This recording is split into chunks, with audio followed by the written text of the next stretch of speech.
শেষ হলো ২০২৫-২৬ অর্থবছর। কেমন ছিল এই অর্থবছর, আর নতুন অর্থবছরের শুরুতে দেশের অর্থনীতির সূচকগুলোর অবস্থা কেমন সেটি দেখে নিতে চাই। আমরা এক নজরে দেখতে চাই যে গেল অর্থবছরে যে মাথাপিছু আয় কিংবা অন্যান্য যে আনুষঙ্গিক সূচকগুলো রয়েছে সেখানে আসলে কি পরিস্থিতি বিরাজ করছে। গেল কয়েক অর্থবছরের হিসাব শেষে আমরা একটু মাথাপিছু আয়ের পরিমাণ দেখতে চাই। সেটি আমরা দেখছি যে ২০২৫-২৬ অর্থবছর, যেটি সবশেষ অর্থবছর শেষ হলো, সেখানে আমরা দেখছি যে বেড়েছে মাথাপিছু আয়ের পরিমাণ, এবং সেটি কেমন বেড়েছে সেটি আমরা পরিমাণটা একটু দেখব। যদি অর্থবছর অনুযায়ী বিশ্লেষণ করতে চাই, ২০২১-২২ অর্থবছরে আমরা দেখছি মাথাপিছু যে আয় তার পরিমাণ ছিল $২,৭৯৩। পরবর্তীতে পরের অর্থবছর ২০২২-২৩ অর্থবছর আমরা দেখছি সেটি $২,৭৪৯ ছিল মাথাপিছু আয়, এবং ২০২৩-২৪ অর্থবছরে আমরা একটু দেখতে চাই সেটি $২,৭৮৪ ছিল, অর্থাৎ সেটি কিছুটা বেড়েছিল ২২-২৩-এর চেয়ে। এরপরে আমরা দেখছি ২০২৪-২৫ অর্থবছর, সেখানে $২,৭৬৯ মার্কিন ডলার ছিল মাথাপিছু আয়, সেটি কিন্তু কিছুটা কমে গিয়েছিল। পরবর্তীতে আমরা দেখছি যে ২০২৫-২৬ অর্থবছরে সেটি কিন্তু বেড়ে দাঁড়িয়েছিল $৩,০২০, অর্থাৎ আমরা দেখছি যে ক্রমান্বয়ে যে বাড়তি বেড়েছিল, কখনো কমেছিল, এই বিষয়গুলো কিন্তু পুরো অর্থবছর জুড়ে ছিল গেল ৫ অর্থবছরে। তবে সবশেষ অর্থবছরে সেটি ৩,০০০ ছাড়িয়েছে, $৩,০২০ আমরা দেখছি। এটি মাথাপিছু আয়ের যে বিষয়টি সেটি গেল। এরপরে আমরা পরবর্তী আরেকটি বিষয় দেখব, প্রবাসী আয়। প্রবাসী আয়ের পরিমাণও কিন্তু বেড়েছে। আমরা একটু দেখতে চাই অর্থবছর অনুযায়ী বিশ্লেষণের খাতায় আমরা একটু দেখছি যে ২০২১-২২ অর্থবছরে পরিমাণ ছিল $২,১০৩ কোটি।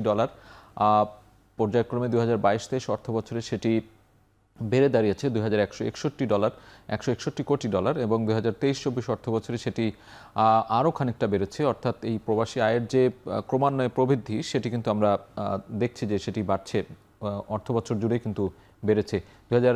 $391 কোটি ছিল। এর পরবর্তীতে ২০২৪-২৫ অর্থবছরে আমরা দেখছি $3,032 কোটি, এবং সবশেষ যে অর্থবছর ছিল ২০২৫-২৬ অর্থবছরে সেটি আমরা সেখানে দেখছি $3,356 কোটি। অর্থাৎ বাংলাদেশ ব্যাংক যে হিসাব দিয়েছে প্রবাসী আয়ের যে লক্ষ্যমাত্রা কিংবা অর্জনের যে হিসাব, সেখানে আমরা দেখছি যে অর্থবছর অনুযায়ী সবশেষ অর্থবছরে কিন্তু সেটি অনেকখানি বেড়েছিল, $3,356 কোটি। আমরা এর পরবর্তীতে আরেকটি সূচকে দেখতে চাই, সেখানে গড় মূল্যস্ফীতির অবস্থা কেমন ছিল। নতুন অর্থবছরে মূল্যস্ফীতি কমানোর একটি লক্ষ্যমাত্রা সরকার ঠিক করেছে, সেটি কতটা সম্ভব হবে সেটি আসলে বোঝা যাবে। তবে পূর্বর যে অর্থবছরগুলো ছিল, গেল ৫ অর্থবছরে আমরা একটু সেটি দেখতে চাই যে গড় মূল্যস্ফীতি কেমন ছিল। ২০২১-২২ অর্থবছরে আমরা দেখছি যে ৬.১৫% ছিল গড় মূল্যস্ফীতি, এবং সেটি ২০২২-২৩ অর্থবছরে বেড়েছিল ৯.০২%, এবং ২০২৩-২৪ অর্থবছরে সেটি গড় মূল্যস্ফীতি আরও খানিকটা বেড়ে যায়, ৯.৭৩ আমরা দেখছি, এবং সর্বোচ্চ 10.৩% ছিল ২০২৪-২৫ অর্থবছরে। মূল্যস্ফীতি বৃদ্ধির ফলে কিন্তু দ্রব্যমূল্যের দাম বেড়ে যায়, এবং যে সাধারণ ক্রেতা যারা রয়েছে তাদেরও কিন্তু একটি কষ্ট হয়, নাভিশ্বাস হয়, অর্থাৎ এই যে দ্রব্যমূল্যের বাজার অস্থির হয়ে যায়, সেই মূল্যস্ফীতি কমানোই এখন এই নতুন অর্থবছরে নতুন সরকারের লক্ষ্য। আমরা সবশেষ ২০২৫-২৬ অর্থবছরে দেখছি যে সেটি ৮.৬৩% নেমে এসেছে, এবং এই যে নতুন অর্থবছর সেটিতে আসলে কি লক্ষ্যমাত্রা থাকবে, সরকার আসলে কতটা ধরে রাখতে পারবে মূল্যস্ফীতি, সেটি এখন চ্যালেঞ্জের বিষয়। পরবর্তীতে আমরা আরেকটি সূচকে দেখতে চাই, গেল অর্থবছর পণ্য আমদানি কেমন ছিল। বিদায়ী অর্থবছরে পণ্য রপ্তানি কমেছে, সেটি ইপিবি বলছে তাদের যে পরিসংখ্যান, সেখানে আমরা দেখছি যে ২০২১-২২ অর্থবছরে $৮,২৫০ কোটি ছিল পণ্য রপ্তানির পরিমাণ। পরবর্তীতে আমরা দেখছি সেটি কিন্তু কমে এসেছিল, ২০২২-২৩ অর্থবছরে আমরা দেখছি যে $৬,৯৫০ কোটি সেটি নেমেছিল। ২০২৩-২৪ অর্থবছরে ক্রমান্বয়ে কিন্তু কমতির দিকে আমরা দেখছি, $৬,৩২৪ কোটি, এবং ২০২৪-২৫ অর্থবছরে আমরা দেখছি যে $৬,৪৩৬ কোটি ছিল।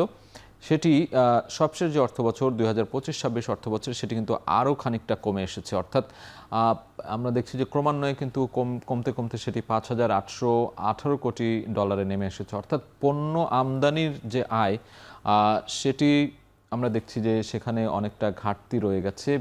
বিদায়ী অর্থবছরে পণ্য রপ্তানির পরিমাণ অনেকটাই কমেছে, এবং নতুন অর্থবছরে সেটি কি পরিমাণে হবে, পণ্য রপ্তানির আয় বাড়বে কি বাড়বে না সেটি নিয়ে কিন্তু একটি চ্যালেঞ্জ রয়েছে।